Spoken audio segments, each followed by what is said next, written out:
Hey everybody, welcome to Vacuum Wars and to our best cordless vacuums of 2021 video. This year I tested and reviewed several new cordless vacuums, bringing the grand total up to around 50 cordless vacuums I've personally tested. This year I decided to do a very data-driven approach to finding the best ones, so I went over all the previous test results and specs and put it all into a spreadsheet, gave them scores on each metric, and so even I didn't know which ones were going to win until I added up the numbers. So links in the description to everything I'll mention, and let's get started. First, I will explain the basics of the tests I did, and then we'll find out what the top 10 overall cordless vacuums are based on those results. Out of those, I will pick my personal top 3 based on different factors, and finally, because most of those 10 will be kind of expensive, I will also choose a super budget option if you're looking to spend the least amount of money possible. I took into account their power, like their suction and airflow numbers, and even the so-called usable suction test, which is a really good predictor of performance in my opinion. I also tested and scored their results on the carpet deep clean test, where I embed sand into medium pile carpet and weigh the bend to see what percentage it picked up after a set number of passes. Here, all the top 10 scored 100%, but the average score for this test is 87%.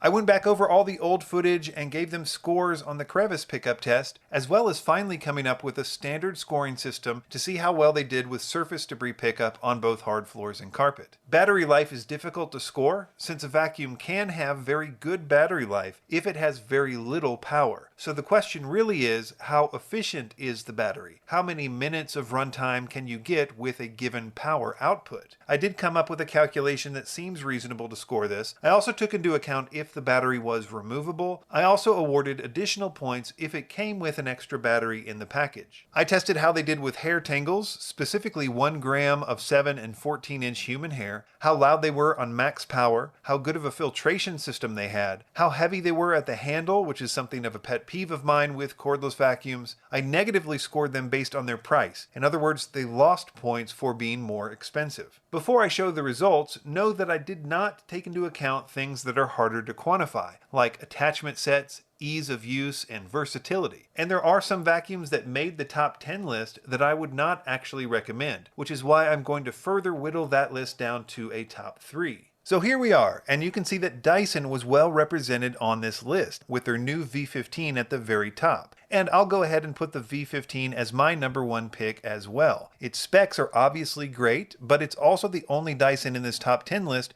that has a soft roller in addition to the standard cleaner head, and I really like soft rollers for hard floors. It also has a lot of bells and whistles that other Dysons don't, and I encourage you to check out our review of the V15 in the description for more. I'm going to skip over the Dyson outsize since I think that one's too heavy and awkward to be practical for most people, even though it is very powerful, and instead I'm going to choose the Loop as my second choice. It's slightly cheaper than the Dysons, but in many ways I prefer it over them. It obviously has amazing performance metrics to make this list. It also has a soft roller for hard floors, but it's integrated with the standard head, so you don't have to carry around another cleaning head, which is obviously better. It's also an upright style, which I prefer over the stick vacuum style, as it's lighter on your arm. It's far superior than any on this list for above floor cleaning, because it has a hose and a canister that's detachable, while the others can be awkward to use for these kinds of jobs. A final cool thing about the Loop is that it's designed for long-term use. That is, it's designed to be repaired instead of thrown away. Loop offers most of its components for sale on its website, which is something I wish other manufacturers would do as well. My third choice is also the cheapest on this top 10 list, and that is the Shark Vertex Cordless. I was really impressed with the Vertex when I reviewed it. I think it's Shark's best cordless vacuum yet, especially if you have a lot of hard floors in your house. Shark pioneered the idea of integrating the soft roller with the standard roller, as we saw with the Loop. In terms of pure debris pickup performance on hard floors and carpet,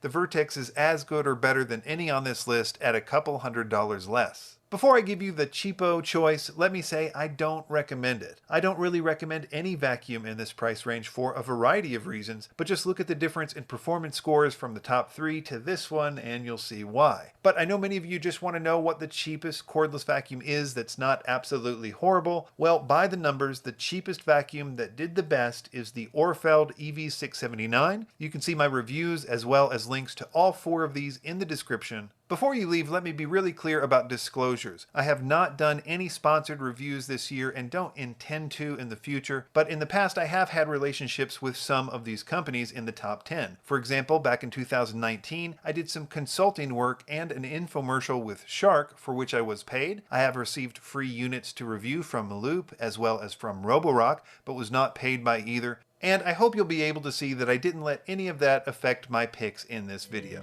Thanks for watching.